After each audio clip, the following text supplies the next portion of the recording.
Olá, semana curta, mas com muitas votações no plenário da Câmara. Teve até a sessão do Congresso que derrubou o veto presidencial às saidinhas dos presos nos feriados. Outro veto também rendeu muita discussão e foi mantido, o que criminalizava a divulgação de notícias falsas nas eleições. A Câmara também aprovou, depois de muita negociação, um projeto que estimula a fabricação de carros menos poluentes no Brasil. O mesmo projeto taxa compras de até $50 vindas do exterior, principalmente da China. Outra proposta aprovada flexibiliza as regras para o funcionamento de clubes de tiro e colecionadores de armas. Vamos começar com um projeto que cria programa de benefícios fiscais para montadoras de automóveis e autopeças que investirem em tecnologias menos poluentes, como os veículos híbridos e elétricos. O projeto cria incentivos financeiros de quase R$20 bilhões em 5 anos, mas provocou polêmica por outro motivo: a taxação de compras de até $50 no exterior feitas pela internet. Essas compras hoje são isentas. O projeto original acabava com a isenção, o que faria o imposto passar a ser de 60% sobre o preço dos produtos, que se cobra hoje dos artigos de mais de $50. O argumento do governo é de que a isenção prejudicava a indústria nacional e inviabilizava a concorrência com produtos chineses. Depois de muita polêmica e negociações, o relator deputado Átila Lira, do PP do Piauí, definiu uma alíquota de 20% de imposto de importação para os produtos de até $50, ou pouco mais de R$250. A partir desse valor, a cobrança continua a ser de 60%.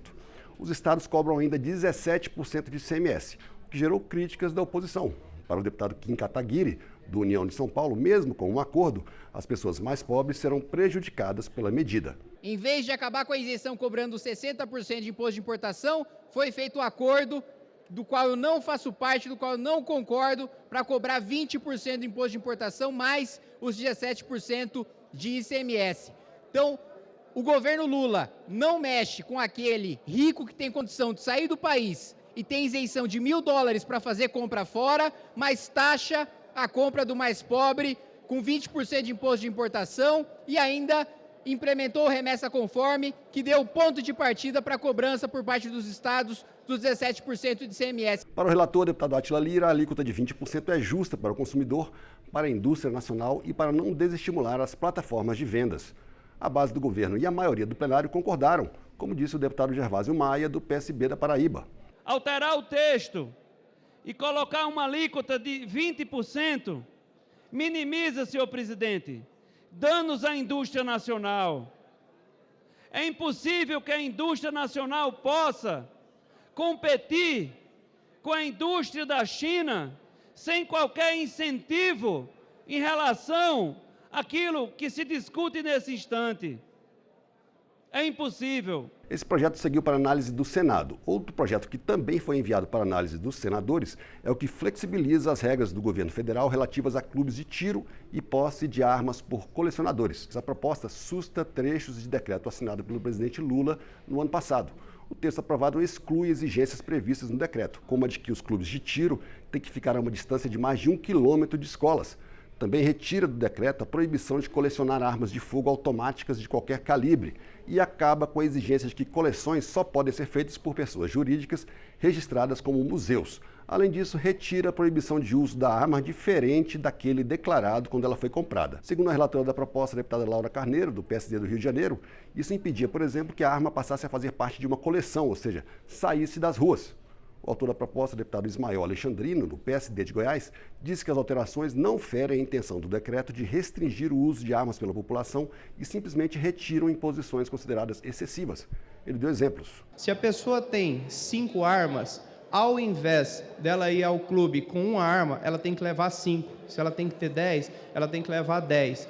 Isso, do ponto de vista de segurança pública, piora a situação porque amplia o quantitativo de armas circulantes. Mas o plenário da Câmara também reuniu deputados e senadores em uma sessão do Congresso Nacional para discutir vetos presidenciais. Isso acontece porque o Congresso tem que decidir se derruba ou mantém os vetos a projetos ou trechos de projetos aprovados. Na sessão, deputados e senadores derrubaram vetos do presidente Lula, a lei que acabou com as saídas temporárias de presos para visitas à família nos feriados. Com a derrubada dos vetos, os condenados em regime semiaberto só poderão sair da cadeia agora para frequentar cursos profissionalizantes ou supletivos. Entre os deputados, os vetos foram derrubados por 314 votos contra 126. Para a deputada Júlia Zanata, do PL de Santa Catarina, a derrubada dos vetos acaba com benefícios para criminosos. Foi falado aqui na justificativa que prejudica o vínculo dos criminosos com os seus familiares. Mas quem estará preocupado com o vínculo das vítimas desses criminosos que reincidem no crime, muitas vezes quando estão em saidinha? Então, é um completo absurdo o governo Lula ter vetado justamente a parte que mais importava nessa questão de acabar com benefícios para criminosos. Já a base do governo defendia a manutenção das saidinhas como maneira de contribuir para a ressocialização dos presos. Outro argumento é de que os condenados em regime semiaberto não podem ter um direito tolhido por conta de uma minoria que não retorna aos presídios e volta a cometer crimes.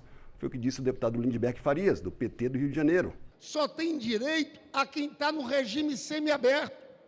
Ou seja, a pessoa já sai para trabalhar, já sai para estudar. Seria, sem razoabilidade alguma, impedir o contato com a família. Na mesma sessão, deputados e senadores mantiveram veto do ex-presidente Jair Bolsonaro à lei que trata dos crimes contra o Estado Democrático de Direito. Um dos trechos vetados criminalizava a produção e divulgação de notícias falsas durante o período eleitoral, com pena de até 5 anos de prisão. Outro item vetado punia quem impedisse manifestação pacífica de movimentos sociais, sindicatos e outros grupos organizados. Entre os deputados, o placar foi de 317 a favor da manutenção e 139 contra os vetos. Com a manutenção dos vetos, esses trechos ficam definitivamente fora da legislação.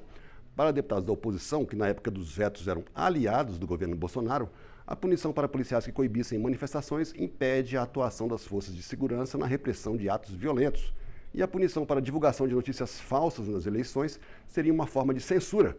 Foi o que disse a deputada Bia Kicis, do PL do Distrito Federal. Esse veto precisa ser mantido, porque caso ele seja derrubado, o que acontecerá será que de forma transversa se criará o crime de fake news e as opiniões passarão a ser criminalizadas. Uma pessoa que compartilhe uma notícia, por exemplo, que seja taxada de fake news, poderá pegar até 5 anos de cadeia. Deputados da base do governo defenderam a derrubada dos vetos. Para eles, não punir excessos contra manifestações é uma maneira de reprimir movimentos sociais. E não criminalizar notícias falsas em período eleitoral estimula atos antidemocráticos. O deputado Carlos Zaratini, do PT de São Paulo, criticou o veto de Bolsonaro ao texto. O então presidente da República já previa alguns atos que aconteceriam mais à frente, como, por exemplo, o mar de fake news em campanha eleitoral. E, então, o presidente resolveu vetar um artigo que previa como crime a promoção ou financiamento de campanha ou iniciativa para disseminar fatos que sabem verídicos e que fossem capazes de comprometer o processo eleitoral. O Congresso também derrubou 28 vetos presidenciais à Lei de Diretrizes Orçamentárias desse ano, a LDO. A LDO é que estabelece as regras de como o orçamento será cumprido. Um dos vetos fixava 10 prioridades para o governo em 2024, o que voltou a valer. Também voltou a valer a previsão de gastos com a educação de pessoas com altas habilidades e com salas para atendimento de mulheres vítimas de violência doméstica. Outra previsão de despesa que retornou ao texto da LDO após a derrubada dos vetos foi com transporte escolar, alimentação e fornecimento de uniformes e kits escolares. Esses gastos passam a ser cobertos pelo Fundeb, o fundo que financia a educação básica. E esses foram os principais destaques do plenário da Câmara essa semana. Até a próxima.